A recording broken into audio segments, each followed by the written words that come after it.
if you are not able to get Benson or if he's already rostered in your league, there's not a ton of running backs that I love, but here are some deeper league stashes that I think we're interesting there. So you see Benson obviously at the top of your chart there. We talked about Blake Corum on Monday, Connor, about like just how explosive he looks, and clearly given the fact that Kyren Williams has mistimed in every year of his pro career, Blake Corum needs to be there. Woody Marks, I think, is interesting. 49% of the snaps in week 3, only one fewer snap than Nick Chubb. It's been trending all the way up, and just to the eye test, he looks like he's got some juice in a way that Nick Chubb just doesn't. Right, that no one else in this backfield does. They're just looking for any kind of splash from youth, and Woody Marks is a good pass catcher, and the Texans right now, they can't protect C.J. Stroud, where they might have to get some of those dump-offs working.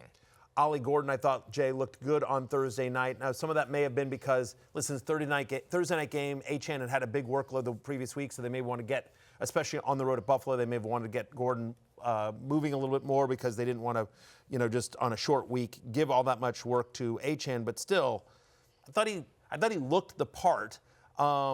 And when they get in close, they're using him. He's got 75% of the Dolphins' goal-to-go rushing attempts this year, 67% of their red zone rush attempts. And I thought he looked good enough on Thursday night against the Bills last week that he's earned kind of probably a bigger role. Achane's still going to be fine, but I do think Ollie Gordon needs to be rostered in more leagues. Yeah, I think so. I worry a little bit that the Bills' rush defense just might not be very good, given what Baltimore did to them in week 1. And Baltimore haven't been able to generate much at all on the ground in the past 2 weeks, though, going up against a couple good run defenses. With Ollie Gordon, he's going up against the Jets, which is pretty favorable of a matchup. Game script. There's not that many games where the Dolphins are going to be 2.5, 3-point favorites.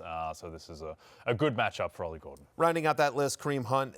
Look, nothing exciting here, but he's getting almost 50% of the Chiefs' running back touches through games, including all their goal line attempts. When they get in close, Kareem Hunt's the guy they use, and 46% of the team's running back touches through 3 games. Cris Rodriguez active in this game. I know that Jerry McNichols had the splashy run touchdown. And of course, everyone loves Ja'Cory Krosky-Merritt, but Cris Rodriguez is involved in this offense. He actually led the Commanders with 11 rushes in week 3, including 2 goal-to-go rush attempts. It was a weird game where they got out big and then the Raiders made a run to make it a little bit closer than this.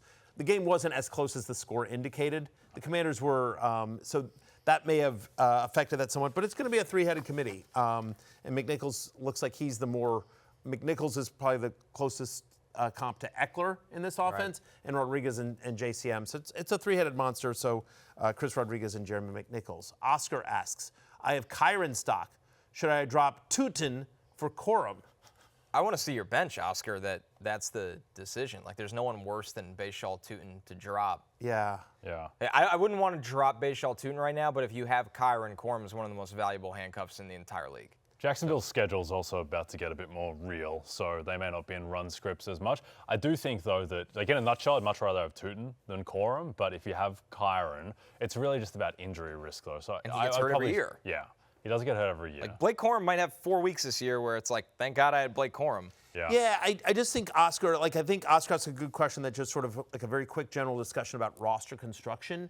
Generally speaking, like, it depends on who else you have, but like I would want to drop not almost anyone else, but like ideally there's somebody else that you can drop for Corum while still keeping Tuten. You want to protect that LA Rams starting running back, but we think in terms of the backups, there may be no person that has as much upside as Bashal Tuten given the explosiveness we've seen through 3 weeks. So if you've got like a Nick Chubb type, I'd rather drop him than Bashal Tuten.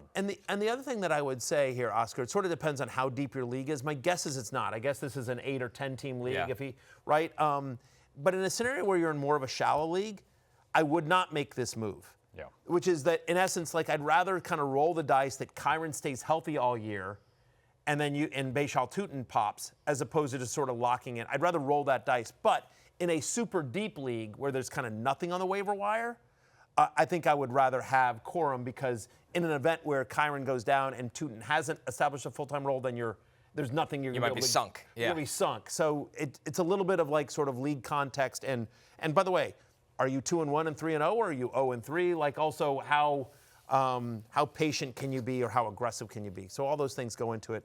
When people ask questions, the more details you can give us, the better it goes. Hey, it's Matthew Berry from NBCSports.com and RotoWorld.com, and I want to thank you so much for watching whatever it is you just watched, or if nothing else, being too lazy to click out of the autoplay after this video started, after whatever it is you actually wanted to watch finished.